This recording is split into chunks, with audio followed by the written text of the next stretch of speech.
Mas vamos lá, agora o rescaldo das eleições, né? As eleições aqui, vamos começar o nosso rescaldo aqui, os nossos pitacos, né? O que aconteceu, tá? Tá aqui, direita avança, esquerda cai nas prefeituras do Brasil. Tá? Na verdade, o centro-direita, o centrão, foi turbinado aqui nessas eleições. Então, isso aponta uma coisa complicadíssima para 2026. Aí, pelo número de prefeituras, aqui em 1000, né? A direita, centro e esquerda, caindo cada vez mais o número de prefeituras. Tá?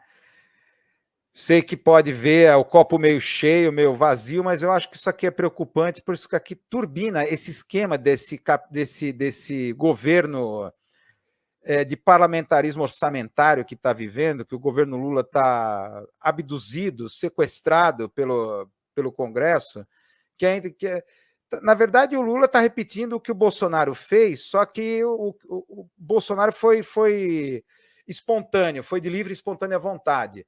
Tipo, vocês vão governar que eu não gosto de trabalhar. O Bolsonaro é bem isso. Sempre viveu no clero, no baixo clero lá. Não gosta de trabalhar. Eu não vou governar o país, eu vou ficar aí esticando a corda para botar medo de um golpe militar nas pessoas. E vocês que governam o país, eu dou o que vocês quiserem de grana. Agora o Lula está fazendo a mesma coisa, só que contra a vontade dele, né? Contra, ou ele tenta ter algum espaço cada vez menor de ação ali, cada vez mais amarrado. É isso que foi turbinado nessas eleições, a minha opinião. Tá? Então, você vê aqui uma situação, né, num quadro geral, o PSD do Caçabão, né, do Kassab, conquistou 867 prefeituras, enquanto em 2020 tinha conquistado 656, foi para 867. O MDB aparece com 832, contra 793 das últimas eleições. Em terceiro está o PP, 734 prefeitos eleitos. Republicanos, 213 prefeituras e assim por diante. Já o PT passou de 182 e de 2020 para 238. Então, aquela coisa, olha, subiu tal, mas o PT, nos bons tempos lá, no Lula 2, tinha mais de 1000 prefeituras. É claro que o PT passou, mensalão, depois a Lava Jato, a mídia batendo diariamente, foi o partido que mais foi massacrado assim pelos meios de comunicação, o PT, na época do jornalismo de guerra. Tá? Mas isso não é só isso não é o suficiente que explica. Não é só isso. A não ser que você pense pelo ponto de vista da teoria hipodérmica, né? Que os meios de comunicação realmente têm todo esse poder de manipulação e as pessoas são... Então, olha, é preocupante porque isso turbina que forças que em 2016 podem ser... E está aqui o Caçabão, né? Eu acho que essa postagem do Rovai, lá da Fórum, é bem interessante, né? Bota a faca no pescoço de Lula. Mais outra contra ele. Tá? Dando aqui uma olhada, isso que o Rovai colocou eu achei interessante, né? Que eu quero compartilhar aqui com vocês. Vamos aumentar aqui a lente da acessibilidade, eu não estou vendo nada. Política não é para amadores. A votação para prefeitos e vereadores deste ano nos ajuda a entender o mapa eleitoral de 2026.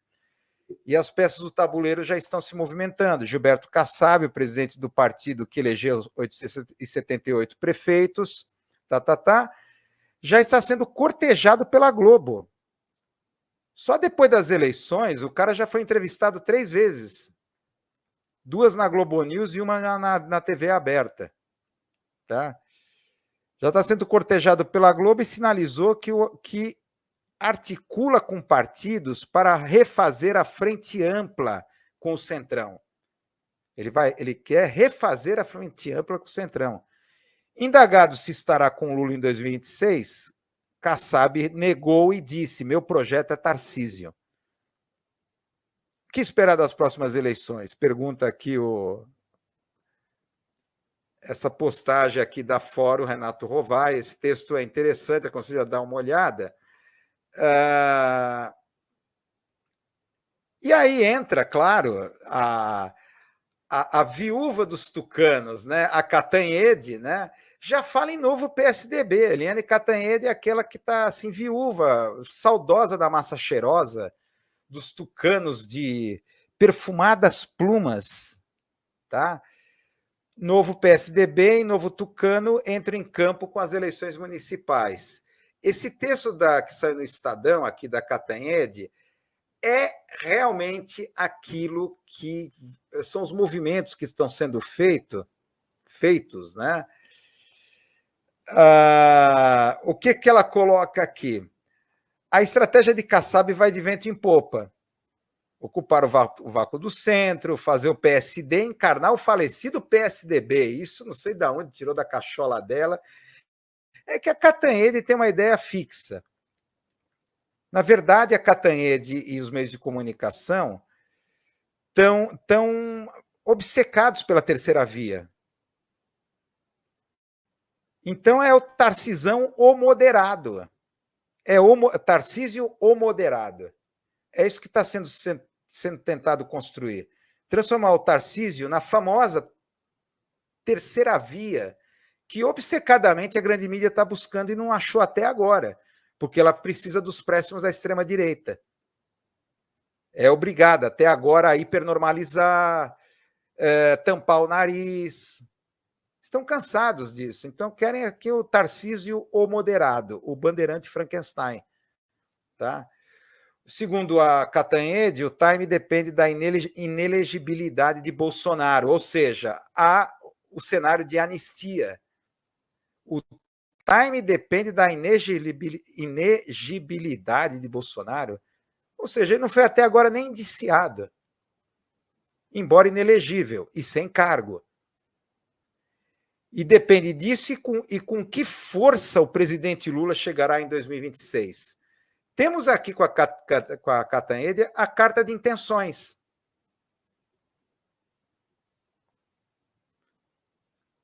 O que é? Bolsonaro tem que tornar-se inelegível. Continua, não pode ter anistia. Que é isso? E desidratar o Lula, tem que tirar a força dele. Ele não pode chegar com força em 2026. Medidas estão sendo feitas para isso. Como, por exemplo, a nova temporada aí de disparada de juros que já foi anunciada, o mercado está apostando nisso, o mercado já está apostando em taxa Selic a 12%. E hoje à tarde estava aí bombando na televisão aí que a inflação subiu 0,44%, aumentado pelo preço da bandeira vermelha das tarifas de energia elétrica. Bombado pelas mudanças climáticas, bombados pelo agrosuicídio. Tudo isso leva a essa coisa do capitalismo de desastre. São as mudanças globais, não é o planeta. É uma coisa que estão desertificando o Brasil. É um modelo de produção suicida. Tem os agroambientalistas que tentam fazer alguma coisa dentro do agronegócio. Não, procura algo realmente sustentável, se é que é possível.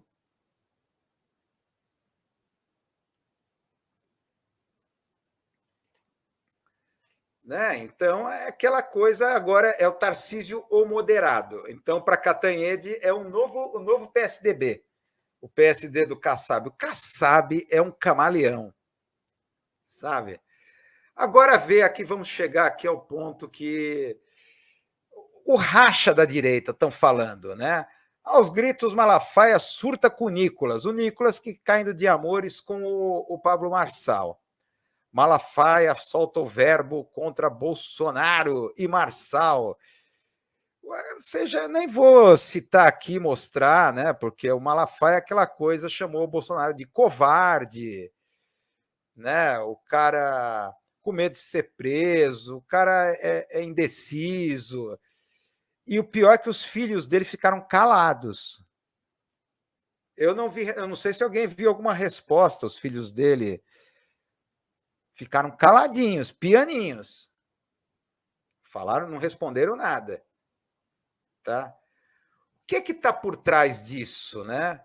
Racha Nadir Malafaia ataca Bolsonaro. Isso aqui, eu acho que pode ser muito bem essa estratégia de alopragem política, as famosas caneladas que Bolsonaro falava, uma simulação. Lembro que os 4 anos do governo Bolsonaro foi grandes simulações de que a grande mídia ficava, Bolsonaro está isolado, não sei o que, ele está sozinho. Porque ele simulava conflitos, intrigas dentro do próprio governo dele. Na minha opinião, é a estratégia de alopragem política. Você criar conteúdos para uma mídia sedenta de conteúdo, de matéria-prima de notícia.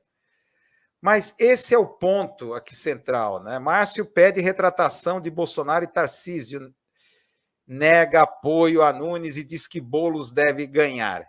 Ele falou isso. Vamos ver aqui essa. Você já deve ter visto, né, o que o Marçal falou, mas vamos ver aqui mais uma vez aqui onde é que está aqui, produção? Eita, que está aqui. Eita, está aqui. Vamos ver o Marçal aqui.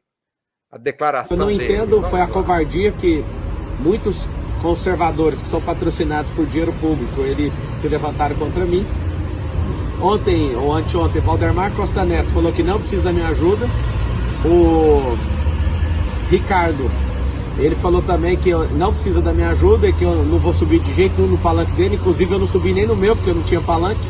Eu subi na caminhonete, um celular, um sonho e 1.719.024 votos.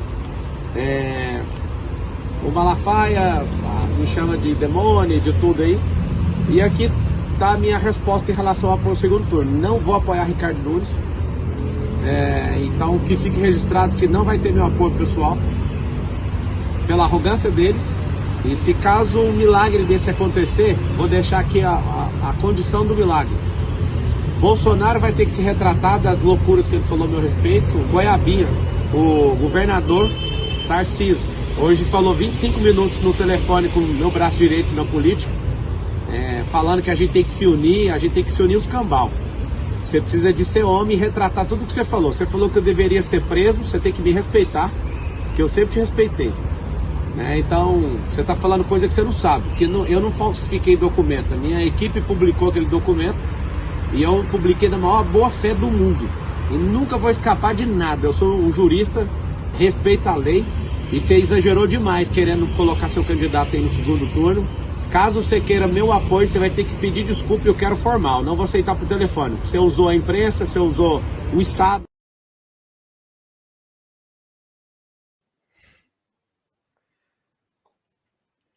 Tá aí o Pablo Marçal. O Malafaia me chamou de demônio e outras coisas. Isso é uma coisa interessante. E outra, claro, essa coisa do laudo falso. Foi minha equipe que... Então eu publiquei na maior boa-fé. Essa história para boi dormir, né? Publiquei na maior boa-fé. Como assim? Foi minha equipe. Vai botar a culpa no estagiário, né? Como sempre, né? Clássica, né? Bota a culpa no estagiário. Eu não tenho nada a ver com isso, eu publiquei na maior boa-fé. Boa-fé por quem? Fica a questão. Que tipo de boa-fé é essa? Mas essa questão interessante é do Malafaia chamar ele de demônio e outras coisas. O Malafaia chama de demônio tal e outras coisas. Isso aqui é um lado. Mas, por lado, essa questão que vem aí à tona, que ele fala que diz que Boulos deve ganhar. Tá? Aí vem aquela coisa, né? Os otimistas. Será que o pessoal que votou no Boulos pode votar no Marçal? Eu já vi comentários que a única esperança do Boulos é criar um movimento anti-Ricardo Nunes. Todos contra o Ricardo Nunes. Todos contra ele. Então é aquela coisa da mudança, o povo de São Paulo quer mudança, que ele já falou, as primeiras falas do Boulos, é acenar para a elite, olha, não importa se é esquerda ou direita, todos são contra a desigualdade, todos perdem com a desigualdade. E segundo, que São Paulo quer mudança, é isso que as urnas disseram, tal, e toda essa coisa que ele fala. Criar esse movimento, ok, mas será? É claro, citando aqui, mais uma vez eu vou citar, o voto das pessoas não é ideológico, tá? Claro que ele falou que um grande consórcio de comunistas, ele chamou todo mundo de comunista, né? Até o Goiabinha do Tarcisão, Ricardo Nunes, todo mundo faz parte de um consórcio comunista, a gente viu ele falando isso nos debates, tá? Só que é aquela questão, né? Citando aquela matéria do jornal El País, né? Que os mesmos eleitores que votaram no Lula para presidente também votaram no Dória, porque ele era o João Trabalhador, ele veio da pobreza e ficou rico, assim como o Lula. Tá? Quer dizer, tem essas duas questões. Eu acho muito difícil, né? Mas partindo dessa ideia de que o voto não é ideológico, as pessoas não votam ideologicamente. Tá? Esquerda, direita, as pessoas votam pela questão de esperança. Aí entra a questão da esperança e utopia, que eu quero discutir aqui com vocês. A questão é o seguinte: o Malafaia chama ele de demônio. O que está por trás? Essa filosofia coach, isso que eu queria explicar. O Pablo Marçal causou impacto, e essa filosofia coach, e é por isso que o Malafaia está se sentindo ameaçado. Por quê? A gente já vai falar sobre isso daqui. Deixa eu ver se tem aqui onde eu queria. Está aí. Teologia da prosperidade versus a filosofia coaching. Tá? Teologia da prosperidade neopentecostal. Embora a filosofia coaching e o discurso do Pablo Marçal peguem muitos elementos religiosos, ele fala de prosperidade, não de sucesso. É uma referência à teologia da prosperidade dos neopentecostais. Tá? Ele fala, e outras expressões que ele usa, que vem aí jejum de crime. Vai ter, em São Paulo, meu primeiro governo vai ter jejum de crimes. Jejum, conceito religioso. Tá, jejuar, essa coisa. Então ele pega muito emprestado, mas ele está dentro de uma filosofia coaching. A filosofia coaching, discutindo a sério isso, vem daquilo que o Harold Bloom chamou certa vez da religião americana. Tá? A religião americana. A religião americana que o Harold Bloom fala, né?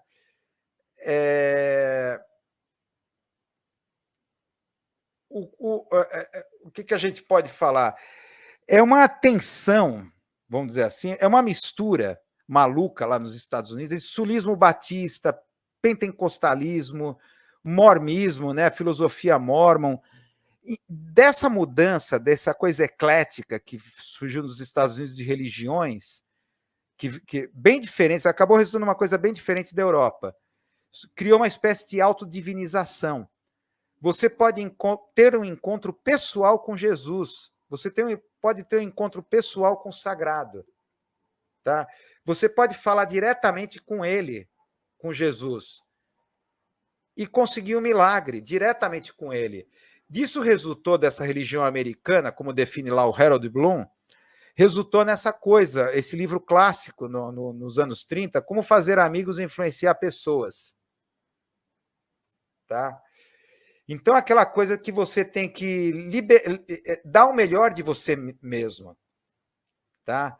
Algo dentro de você que tem que ser libertado e você, assim, começa a fazer muitos amigos, influenciar pessoas e você chega ao sucesso.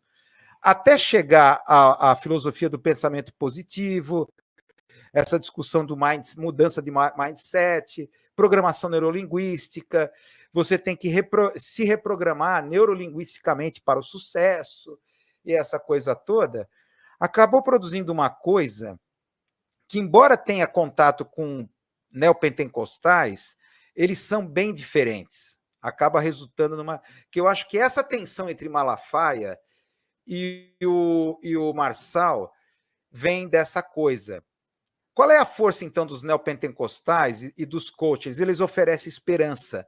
É a verdadeira mudança. O problema é que a esquerda, antigamente, tinha uma utopia, que era o comunismo, que era uma proletários do mundo univos, tá?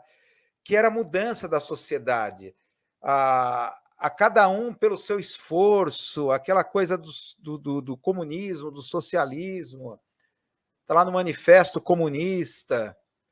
Tinha uma utopia por trás. Tá? Hoje não. A esquerda acabou se aderindo a esse movimento de despolitização, de que, por exemplo, eleições, ou é eleição para eleger síndico ou CEO, respectivamente prefeito e presidente. Então, por exemplo, o Galípolo ele foi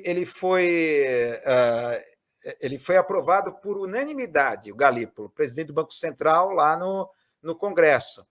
Qual é a visão, qual é a análise da mídia? Não. Então, foi por unanimidade, então foi técnico. Foi uma discussão técnica, porque teve unanimidade. Se tivesse vozes contrárias, seria polarização. E polarização é ruim, porque não é técnico, é ideológico. Então, é uma situação em que a cadeira do Banco Central, a posição do presidente do Banco Central é uma posição técnica, não tem ideologia. Se tem discussão, vai à reunião do Copom. Se tem uma parte que é a favor, uma parte é contra, tá vendo? Polarizou. Não foi técnico. Então, eles repetem, batem, e a esquerda acabou se adaptando a esse tipo de discurso. Ela não quer polarizar, então ela vai discutir. Aí vem esse discurso do Boulos, não, porque todos perdem com a desigualdade. Todos perdem quem, cara pálida? Tem muita gente ganhando com isso. Aqueles que não vão votar nele. Não estou falando dos pobres, estou falando dos ricos, né? Então, a questão é que os neopentecostais oferecem uma esperança de mudança. A questão é que as pessoas esperam mudança. Só que o tipo de mudança agora é pessoal, particular, é individual. Por exemplo, essa coisa, a gente já falou bastante aqui da pós-meritocracia. As pessoas estão de saco cheio de empreendedorismo. Empreendedorismo virou mainstream. Até a esquerda defende medidas para o empreendedorismo. Virou mainstream. Aí vem essa figura do Pablo Marçal e promete prosperidade se você mudar seu mindset. Então Malafaia fica preocupado que, peraí, é anti-eclesiástico isso, anti-institucional, anti-hierarquia eclesiástica, porque a filosofia coaching prescinde de igreja, não precisa mais pastor, bispo, dízimo. Você próprio pode mudar a sua vida. Desde que você se liberte, dê o melhor de você que está travado por algum motivo, baixa autoestima, não pensa de forma certa, você tem pensamentos limitadores, pensamentos limitantes. Será que o Marçal perdeu porque os pensamentos limitantes dele o derrotaram? De perguntar isso para o Pablo Marçal, né? Coach, né? Pensamento, acho que, Marçal, você tem muitos pensamentos limitantes, você não ganhou, você não prosperou. Então virou mainstream. As pessoas agora então vê essa esperança do enriquecimento fácil, do jogo, esse novo ecossistema digital. A gente vem insistindo nisso. Agora a esquerda não consegue oferecer uma utopia. Falar em acabar a desigualdade, falar em tarifa zero no transporte público, isso não é mudança. Isso é o que o Estado deve ser. Serviço público deve ser. Na cabeça das pessoas, isso não é mudança. Isso é o dia a dia, é o feijão com arroz, é o... Sabe? Melhora a minha vida assim. Tem que ter mais ônibus na rua, melhor assim. Mas eu quero mais que isso. Estamos aqui, esse campo semiótico aí que o Pablo Marçal abriu, tá? Para o Malafaia se sentir ameaçado nos seus negócios, é bem isso. Vê essa opinião aqui do Vinícius Torres Freire, o jornalista lá do UOL. Marçal coloca em risco o modelo de negócios do pastor Silas Malafaia. Bingo! É isso que o Vinícius Torres Freire levantou, essa opinião aqui no UOL. É bem isso. Porque é uma aporia. O coaching não precisa de igreja. É autodivinização. Ele até lida com elementos... É Jesus Christ style, como fala nos Estados Unidos. Jesus Christ style. Então você pode ter um estilo de vida virtuoso e ter contato diretamente com o sagrado sem bispo, sem pastor, sem ter que pagar dízimo. Isso coloca em risco. Por isso que o Malafaia aqui está puto, né, com ele. Está chamando ele de demônio. De demônio para frente. Bingo, é isso. O Vinícius Torres Freire colocou a opinião, é isso, exatamente. Quer dizer, a esquerda tem que pensar isso, tem que oferecer esperança, mudança mesmo. Tudo que a esquerda coloca como mudança sabe, é zeladoria ao dia a dia, é o que o Estado tem que ser. Não é mudança. Mudança é o que ele define de prosperidade, é mudar a sua vida, é acabar com a sua rotina. É aquilo que a gente busca quando vai ao cinema ou procura um filme numa plataforma de streaming. Eu quero sair da modorra do meu cotidiano, da minha vida.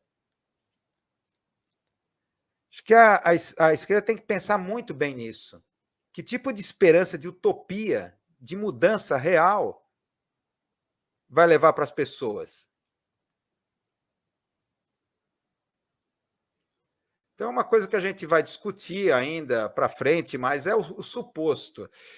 Essa coisa do suposto é inacreditável. Investigar o suposto lado, a gente falou nesse último domingo, tá? Virou suposto. Quando saiu o laudo, em 2 horas foi desmentido, era falso. Mas a mídia continuou com o suposto, para relativizar. 48 horas depois é que ela foi admitir no dia da eleição que é falso. Essa coisa do suposto da hipernormalização me lembra esse episódio. A morte da esposa do Lula, Marisa Letícia, para a Globo, a Maria Letícia supostamente morreu. Para ver essa coisa, vocês devem lembrar, né, que ela teve um AVC, tá? E a Globo, ela começou, ela não em nenhum momento ela não quis dizer que a Marisa Letícia tinha morrido. Ela se pegou de uma forma inédita aos protocolos de morte encefálica, tá? Então resultou numa coisa assim tragicômica, né? Que foi isso daqui. O hospital diz que Marisa, a mulher de Lula, não tem mais fluxo cerebral. Então, confirma a ausência de fluxo cerebral. Não tem mais ausência de... Ela morreu ou não? Não queria admitir que ela tinha morrido. Entrou no suposto. Vocês devem lembrar disso. Isso tinha uma coisa ideológica, essa questão de minimização, porque o Lula estava sofrendo o ataque, a gente está vendo, segundo o Paulo Henrique Amorim, foi um AVC político dela. Por quê? Porque apareciam policiais federais, de repente, no meio da madrugada, para revirar o colchão em busca de dinheiro, passaporte ou qualquer coisa que incriminasse o Lula, os filhos perseguidos, o marido levado em condução coercitiva. Tá? Toda essa pressão vivida pela dona Maria Letícia foi irresistível. Tá? Então, até foi a hipótese lá do Paulo Henrique Amorim, o saudoso Paulo Henrique Amorim, foi um AVC político. Então, o problema é que o Lula ia ser preso, já estava sendo preparada a prisão dele. Então, não podia admitir a morte dela, colocar, estampar, morre Dona Maria Letícia, vai criar empatia, iria criar compaixão em relação ao sofrimento de Lula. Tá? Então, para evitar qualquer tipo de compaixão com a vítima ou com os familiares, e já estava sendo gestada a prisão do Lula, estamos aqui em 2017, foi tratado dessa maneira. É um modus operandi, essa coisa da hipernormalização ou neutralização das notícias. Isso foi tragicômico. É a mesma coisa do suposto do laudo. Depois de 48 horas é que foi admitir o laudo falso. Aí depois que a Dona Maria Letícia foi admitir depois que morreu, depois de muito fluxo cerebral que parou, seguiu o protocolo. Quando a gente sabe que o sensacionalismo da mídia em relação à morte já fala que morreu imediatamente. Vide o caso da Lady Di, o Ayrton Senna. Não foi admitida a morte dele de imediato, porque tem um protocolo de morte encefálica a ser seguido. Nunca a mídia nunca a mídia respeita os protocolos de morte encefálica. Até os médicos admitirem a morte mesmo, segue esse protocolo. Foi com o Ayrton Senna a mesma coisa, mas já de cara já deu a morte dele, da Lady Di, etc. Com a Dona Maria Letícia, não. Eles seguiram rigidamente. Depois de alguns dias é que decretaram a morte dela, seguindo rigidamente os protocolos médicos de morte encefálica. E é interessante para a mídia. Né? Vamos avançar aqui. Olha, isso também faz parte, né? Eu estou impressionado essa coisa porque os Estados Unidos é considerada a maior democracia do planeta, né? Só que é indireto. Repara nisso, eles dão essas pesquisas para nós aqui no Brasil, para o leitor menos ou telespectador